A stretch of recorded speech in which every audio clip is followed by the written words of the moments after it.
Bonsoir à tous et bienvenue à cette session d'information. Mesdames, Messieurs, voici les titres de l'actualité de ce lundi 3 avril. Plus de 100 ans après le début de son engagement spirituel, mais surtout politique, le combat du prophète Simon Kimbangu est couronné d'une grande reconnaissance. La journée du 6 avril sera désormais fériée. Le président de la République l'a décidé à travers une ordonnance. Vous écouterez les Quinois à ces sujets. À la une également, le Nord Kivu a accueilli un contingent de l'armée sud-soudanaise dans le cadre de la force régionale pour combattre le M23. Et puis, à l'international, le Nigeria et la dette extérieure qui grimpe. Ce géant d'Afrique de l'Ouest a vu sa dette tripler en quelques années. Bonsoir à tous, je l'ai annoncé en titre, c'est désormais officiel. La date du 6 avril est décrétée fériée sur toute l'étendue de la République en reconnaissance au combat de Simon Kimbangu, selon une ordonnance signée par le président de la République et rendue publique ce lundi.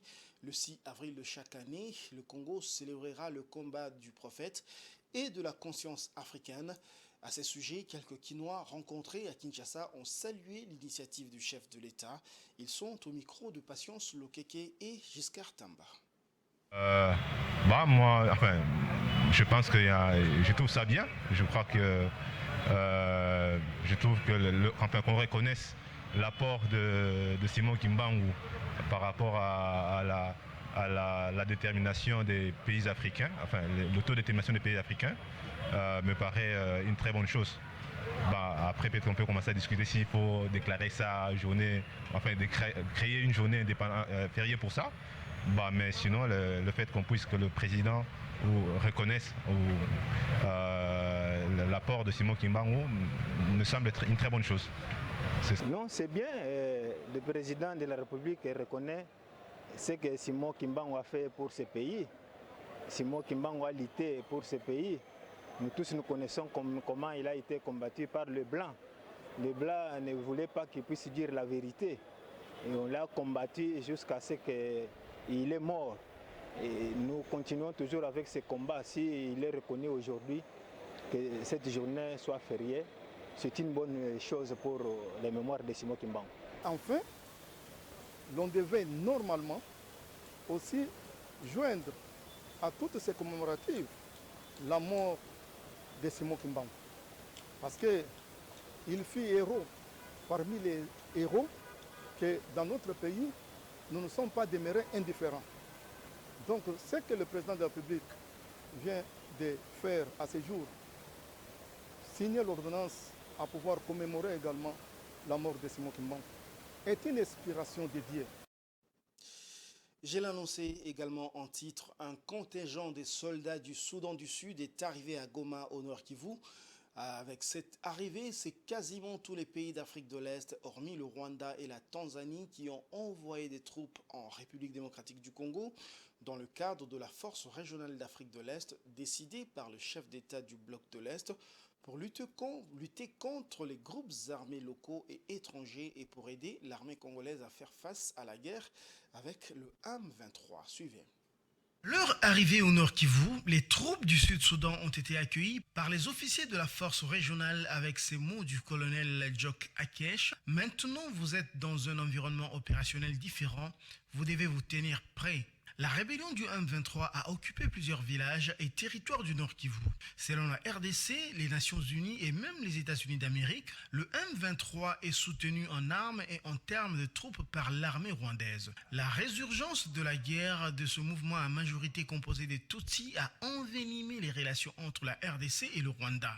Les autorités congolaises espèrent que la force régionale d'Afrique de l'Est qui se déploie au Nord Kivu aura un mandat offensif pour attaquer le M23 et d'autres groupes armés. Par contre, pour les leaders de la région d'Afrique de l'Est, les troupes déployées au Nord Kivu pourraient trouver la paix sans combattre le M23 dans l'Est de la RDC, où les Nations Unies ont déjà déployé une mission de paix de plus de 15 000 hommes depuis l'année 1999. Le M23 était censé achever le retrait des territoires conquis la fin du mois de mars. Le retrait complet n'a pas eu lieu et les différents cessez-le-feu ont échoué. Les FARDC et les M23 se rejettent réciproquement la responsabilité de l'échec de l'arrêt des combats.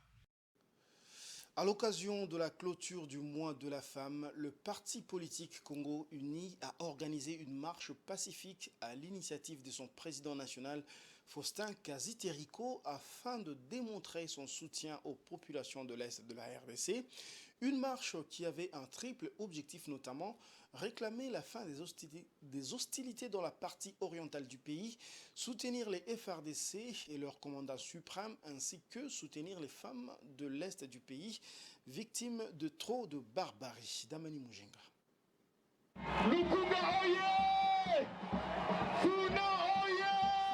Le mois de mars de l'année 2023 a été célébré de manière pieuse et dans une atmosphère de crise sécuritaire en République démocratique du Congo. C'est dans cette optique que le parti politique Congo Uni a décidé de clôturer ce mois en apportant son soutien à cette population du pays par une marche pacifique qui s'est tenue dans la commune de Kalamou. Des femmes, des filles, mais aussi des hommes venus des différents coins du pays ont répondu massivement présents à cette journée afin de témoigner leur soutien, particulièrement à la femme de l'Est qui est privée de la paix et de la sécurité, droits qui lui sont pourtant légitimes. Avant d'entamer la marche, Faustin Kaziteriko Kenda, dit Maître Kazi, a tout d'abord rappelé aux militants de son parti les objectifs de cette marche pacifique.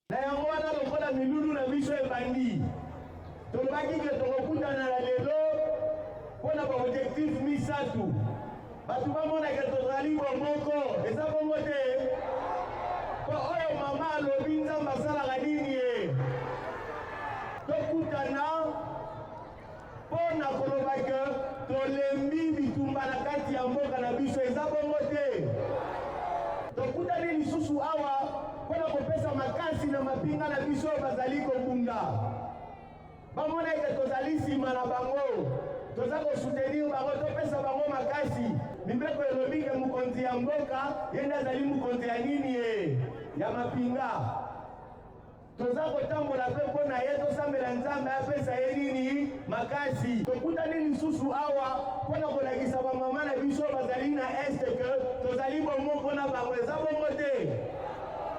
Après ces mots, Maître Kazi ainsi que ses partisans se sont mis en route afin de revendiquer le retour de la paix à l'est de la RDC.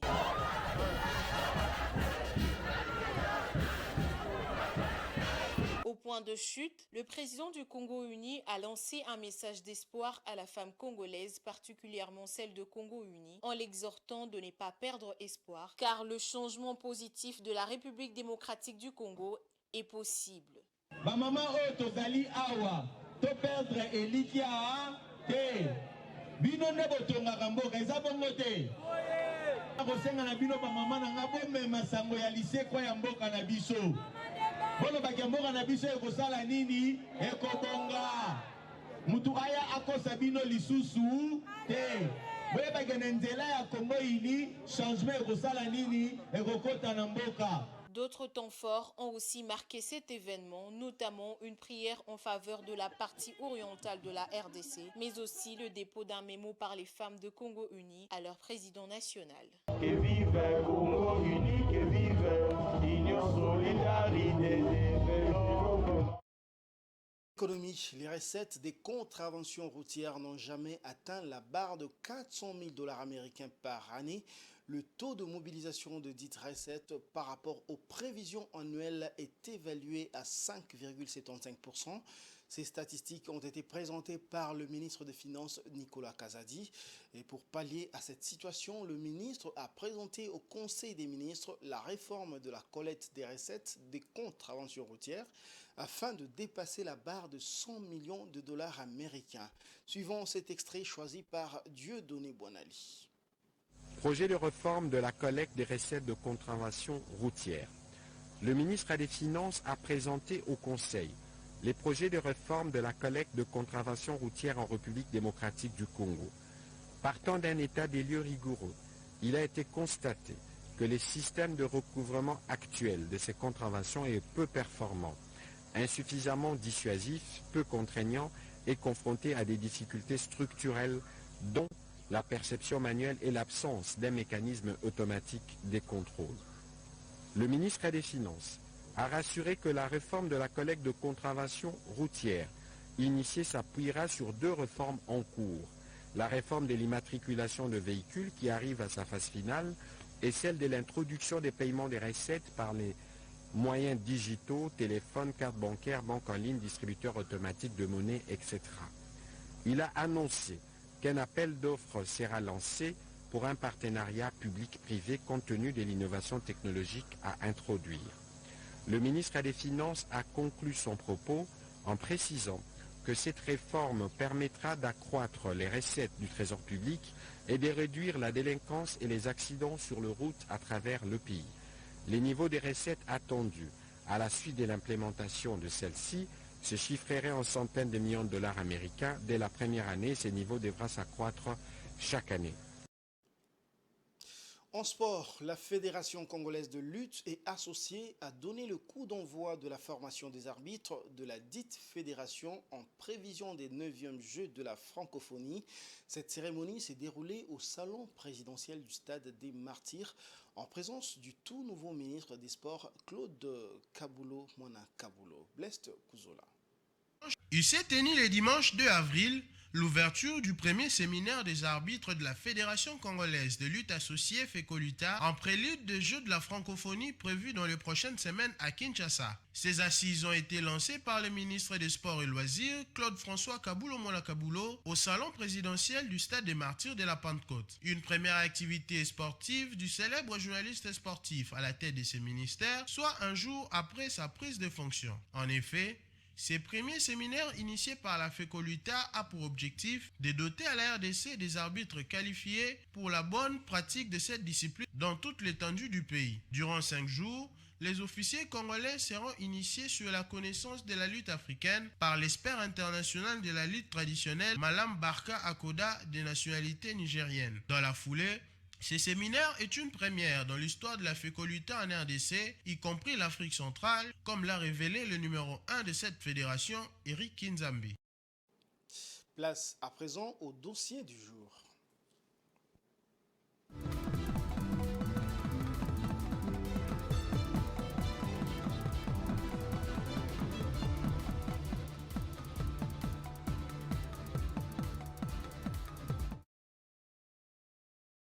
Opéré au sein de la police nationale congolaise à Kinshasa, Jean Bosco Galenga a remplacé le général Silvano Kasongo au poste de commissaire provincial de la police ville de Kinshasa.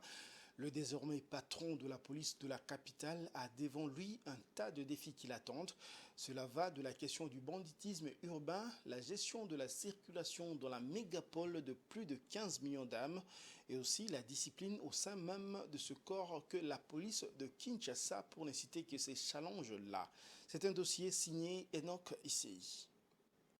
Peu connu par les Kinois, le général Jean Bosco Galenga était jusqu'à sa nomination chef de la police de la province du Sud Ubangi. Après 6 ans à la commande de la ville de Kinshasa, Silvano Kasongo, qui assumera désormais la fonction du commissaire général adjoint de la police nationale congolaise, passera non seulement les bateaux de commandement de la ville aux promus, mais aussi des grands problèmes qui gangrènent la ville, de l'insécurité passant par la protection de l'environnement jusqu'à la liberté de manifester. Le général Galenga est l'homme sur qui les Kinois devront compter pour les solutions idoines. Quant à l'insécurité, la population kinoise vit au jour le jour l'insécurité et la résurgence du phénomène Kuluna en est le moteur. Nonobstant les efforts du gouvernement provincial de Kinshasa, appuyé par le gouvernement central, de mettre hors état de nuire les délinquants surnommés Kuluna en procédant par les arrestations de ces derniers qui sont conduits dans des centres de rééducation et formation,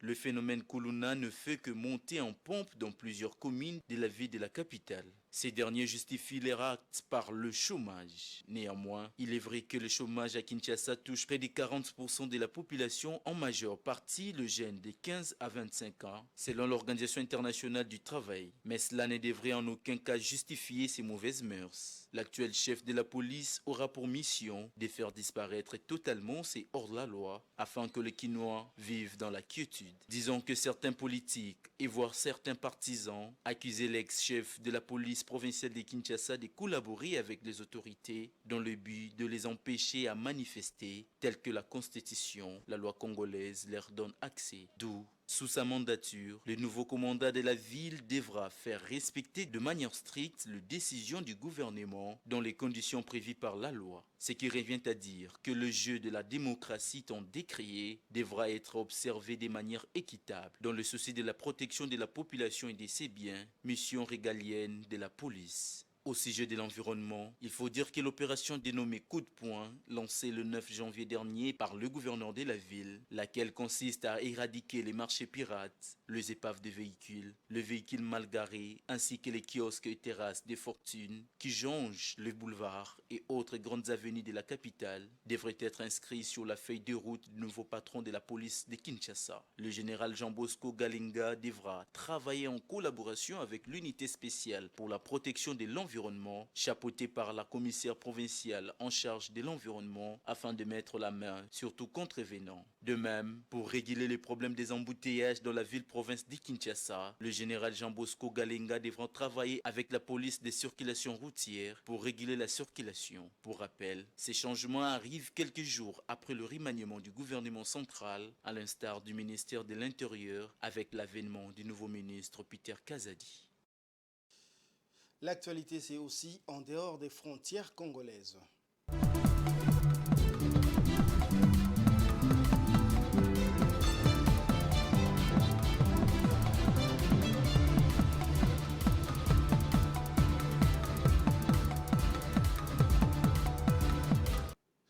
Les chiffres officiels évaluent à 53% la contribution de plateformes digitales à l'augmentation des recettes douanières émises au Cameroun au cours de 10 dernières années. Le 30 mars 2023, le guichet unique du commerce extérieur et son partenaire, la start-up camerounaise AfriquePay, ont présenté des nouveaux services de paiement de tarifs douaniers plus rapides et plus mobiles. Le pari que se fixe le GUS est d'encourager l'inclusion financière des contribuables et de garantir la sécurisation des recettes douanières du pays grâce à l'installation d'un réseau à valeur ajoutée sécurisé, grâce notamment au partenariat public-privé. C'est un reportage de nos confrères d'Africa 24. Au Cameroun, le guichet unique du commerce extérieur GUS, dans ses ambitions pour l'année 2023, envisage de passer au tout électronique. L'organe gouvernemental a fait le choix de faire confiance au partenariat public-privé pour accélérer la digitalisation de ses services tarifaires. Le GUS, dont la plateforme en ligne iGUS est opérationnelle depuis 2016, a élargi la palette de ses outils digitaux pour atteindre son objectif de 1000 milliards de recettes en 2023. Le 30 mars 2023, le GUS et son partenaire, la start-up camerounaise AfriquePay, ont présenté de nouveaux services de paiement des tarifs douaniers plus rapides et plus mobiles. Ceux qui ont besoin des paiements sont en face de iGUS, c'est tous les usagers, mais ceux qui mettent à la disposition les paiements sont derrière le iGUS. Et le iGUS les agrège et les met à la disposition au travers de leur plateforme. Et maintenant, AfriquePay vient se connecter sur la plateforme de iGUS et maintenant, au travers de sa plateforme à elle, diffuse dans les différents canaux en fonction des besoins des uns et des autres. Le Cameroun a l'ambition de propulser ses places portuaires au rang des plus organisées du monde. Le pari que se fixe le GUS est d'encourager l'inclusion financière des contribuables et de garantir la sécurisation des recettes douanières du pays grâce à l'installation d'un réseau à valeur ajoutée sécurisé. La clé, c'est l'innovation. La clé, c'est qu'il faut être capable d'apporter de l'innovation sur le marché. Il faut répondre aux besoins finaux des utilisateurs. Il faut apporter de la valeur à la souffrance des uns et des autres tous les jours. Et le digital, c'est un excellent outil pour cela. Il n'y a pas mieux que le digital. La digitalisation des paiements des tarifs douaniers a permis la hausse des recettes de 123 milliards de francs CFA en 2012 à 911 milliards de francs CFA en 2022, soit 7400 milliards de francs CFA attribués à la mise en service de la plateforme iGUS. Les chiffres officiels évaluent à 53% la contribution des plateformes digitales à l'accroissement des recettes douanières générées au Cameroun au cours des 10 dernières années. Et selon des données publiées par l'Office nigérian de gestion de la dette, les emprunts contractés par le Nigeria auprès de plusieurs banques publiques chinoises ont plus que triplé entre juin 2015 et décembre 2021. Ces emprunts font passer la part de Pékin dans la dette bilatérale de ce pays d'Afrique de l'Ouest à 84,7%. Damani Mujinga.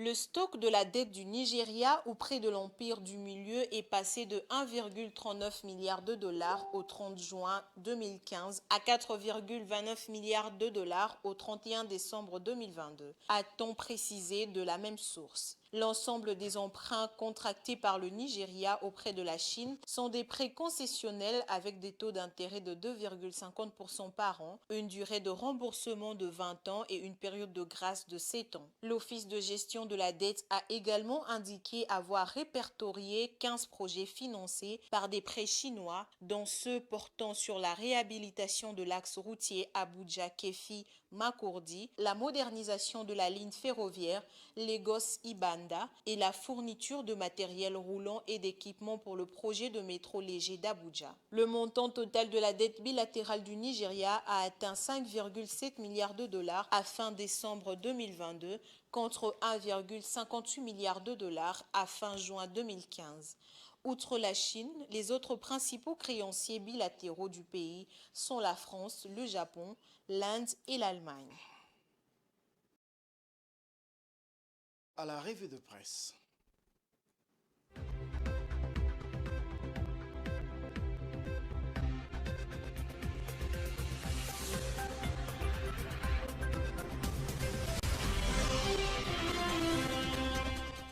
Les journaux Paris à Kinshasa ce matin sont plus revenus sur les désaccords entre les leaders de la Mouka, les dernières nominations au sein de la police nationale congolaise, mais aussi sur l'agression du président du CESAC par le combattant de la diaspora. Forum des As titre à sa une, Fayulu Muzito, adieu le réveil, bonjour l'endormissement. L'éditorial écrit, déjà, cela fait des mois qu'ils font chambre à part. Il ne reste plus qu'à l'officier devant l'état civil de constater que les deux survivants de Genève et du combat pour la vérité des urnes ne font plus chorus. Le week-end, la procédure de divorce politique à la congolaise a atteint le point de non-retour. La question n'est donc plus de savoir si séparation il y aura, mais quand.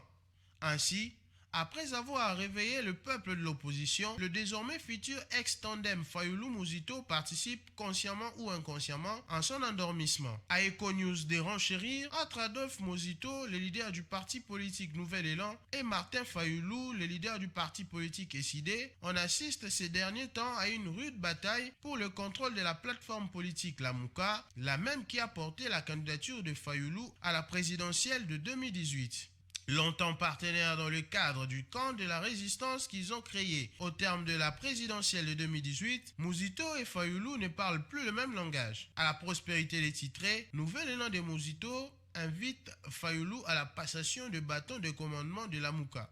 Pour le quotidien, Nouvel Élan se considère comme membre fondateur de cette plateforme de résistance et dit attendre la reprise du flambeau à son initiateur en tant que coordonnateur de la plateforme le 11 avril, comme le prévoit les textes. Concernant les nominations à la police nationale, Jopolice Hebdo a mis sur sa une, nommé chef du commissariat provincial de la police de Kinshasa. Voici les grands dossiers qui attendent le général Jean Bosco Galenga. Le journal de l'avenir Siro à la Gombe a indiqué dans ses colonnes, la population quinoise vit au jour le jour l'insécurité et la résurgence du phénomène Kuluna en est le moteur, nonobstant les efforts du gouvernement provincial de Kinshasa, appuyé par le gouvernement central pour mettre hors d'état de nuire les délinquants surnommés Kuluna. D'où l'actuel chef de la police aura pour mission de faire disparaître totalement ce hors-la-loi afin que les Quinois vivent dans la quiétude. Tempête des tropiques poursuit en ces termes. Une semaine après la mise sur pied du gouvernement Samalou Konde II, le président de la République, Félix Tshisekedi, a procédé à une nouvelle mise en place au sein de la police nationale congolaise, PNC. À travers une série d'ordonnances lues le 1er avril dernier sur la radio-télévision nationale congolaise, le commissaire divisionnaire Benjamin Alongaboni, alors vice-gouverneur de l'Ituri, remplace le général Dieudonné Amouli à la tête du commissariat général de la PNC. Dieudonné Amouli Baingwa est admis à la retraite. Concernant l'agression du président du Conseil supérieur de l'audiovisuel et de la communication, pour le gouvernement de Kinshasa, la justice doit impérativement être faite. Titre Géopolis Hebdo. Le journal a cité le message du porte-parole du gouvernement Patrick Mouyaya qui a annoncé qu'avec les autorités françaises, nous allons travailler pour que justice soit faite. La violence n'a aucune place en démocratie. Congo Nouveau lui rappelle que cela fait plus de 10 ans que les chanteurs congolais ne se produisent plus en Europe, interdits par ces mêmes combattants que le président Tshisekedi avait fini par qualifier de Kombantaba. Si ce phénomène prospère et traverse des régimes, c'est surtout parce qu'il se nourrit de l'impunité. Fin de cette revue de presse. Merci de l'avoir suivi.